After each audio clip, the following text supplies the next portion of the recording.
first. Yeah, for a little while. Now, also another piece of trivia for all of you U2 heads Tours. out there, All you twofers. the Two for Tuesdayers, is that they several names they were called before U2. Oh, let's hear them. Most famously, the Facebook. That seems ahead of its time. It really does.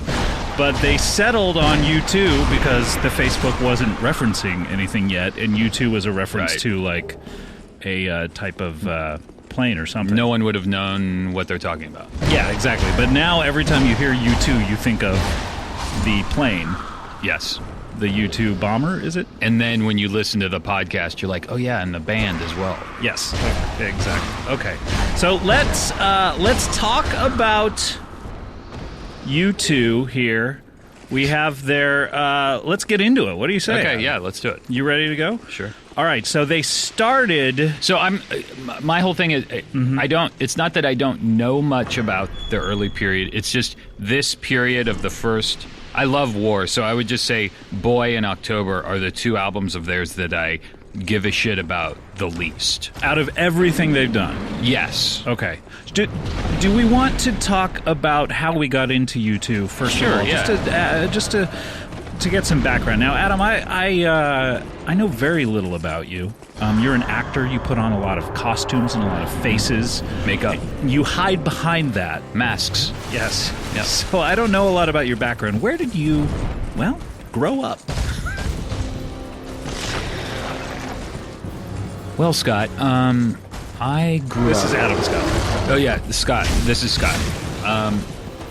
I grew up in a sleepy little Northern California town of Santa Cruz. Did you live on the roller coaster? I lived at the top of the Giant Dipper for the first 9 years of my life, and then...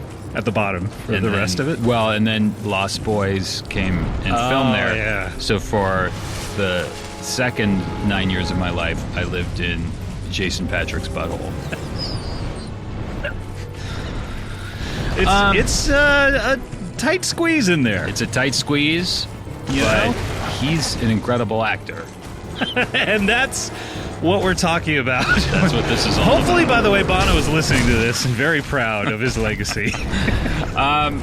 Boy, oh boy. No, I became a U2 fan in the Joshua Tree area. No, it was Joshua Tree in 1987. How old of a person were you, or do you not tell your age? In 1987, I was only 3 years old. Okay. No, I was in junior high school. Let's see, 1987, I would have been 14 years old. You're 3 years my junior, I believe. 3 years your junior. And which kind of explains me coming to them late. I think that Yes. because it's not like you listen to the Joshua Tree and you think, boy, a 9-year-old would love this. There is Right. kind of a weird sophistication to it. Was it one of the first bands that you can recall you liking that was sort of more grown up? Yeah, I think so. I think before that it was the Go-Go's and Huey Lewis and the News. Huey Lewis and the News was really big for me, by the way. Were they? Me too. Really big. When I was 13, my favorite band, I loved sports. Me too. And you know what? I just recently got sports again. It's really good. It's so good. I remember I threw away my T-shirts when I started to get into alternative Yeah. music. I was like, oh, Huey Lewis sucks. Yeah. I threw away. But secretly, at the time, though, still even to like 1985, I loved Back to the Future, and I loved that he was in it. I still was a secret fan. Yep. And now I'm just still a fan. It's like, Yeah, sports is. I mean, it's a. I think they're let's only. start a show about that. Yeah. Sports. Just sports, not even the Huey Lewis record. No. We can't mention Huey Lewis on that podcast. That album is 9 songs or 10 songs, and I think 8 of them are huge hits. Massive hits. Yeah. And the other one sucks. There is one song on there that. What's the one song that's not a hit? Well, Walking on a Thin Line actually is a great song. It was kind of a hit. Was it? Yeah. Oh, You Crack Me Up. Oh, boy. Was not a hit, but I actually really think that's a pretty great is that song. an okay yeah. one? Let me see if I can find it.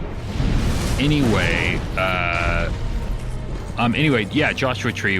And so it just sort of blew my mind because I had never heard music like that before. And that album still was pretty terrific. So you were 14. I myself got into U2 when I was 13, so I remember it being one of the first kind of grown-up records. So was it that I War liked for as you? well. It was War, yeah. I grew up in the church. My mother, I don't know if you know, this was a church secretary. Was she really? Yes, in Orange County. And my father was a deacon, so I went to church probably 3 times a week. So Wow. yeah. So I don't have You Crack Me Up on this iPod, but I have it on my phone. you do? Yeah. All right. Well, yeah. Find it while I tell this story. So I went to church 3 times a week. Midweek, that's intense. Yeah, midweek was Wednesday, and that was where the youth group was. And the first time I ever heard of U2, I used to. I remember when I was about 13. The church had a big seminar where this guy, I think his name was Bob Beeman. Oh boy, here we go. You Crack Me Up. Turn it up. This is what you want to hear when you're listening to a U2 podcast. That's right. Oh my God, I can't believe my eyes. Underneath that ghostly tail, is that you? I love that bass sound. Adam just air guitared that riff right there. I love it. I find it really interesting that, you know, I didn't know a lot about the Ghostbusters suit. Oh, yeah. The Huey Lewis Ghostbuster Yeah. suit.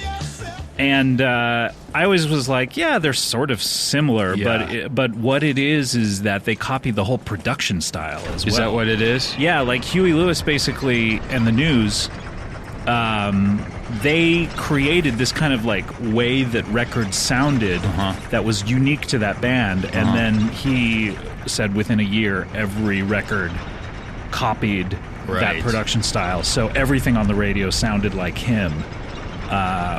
And Ghostbusters was one of those where they just copied that production style. But also copied the song. Copied the actual melody as well, yeah. And the other part of it was they asked him to write the theme to Ghostbusters. Really? He turned them down because he was feeling too overexposed, I believe. Yeah. And then they got Ray Parker Jr., this nobody, the son of Ray Parker.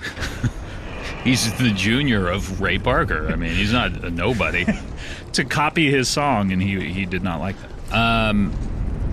And then a couple years later wrote Power of Love for Back to the Future. I mean, that song's great. That's an amazing song. I cannot attest to the fact that he wrote it a couple No. years later. He could have written it the very same day. He could have written it for the sports sessions. Sure. And it was just a leftover. He could have been like humming it as he was humming.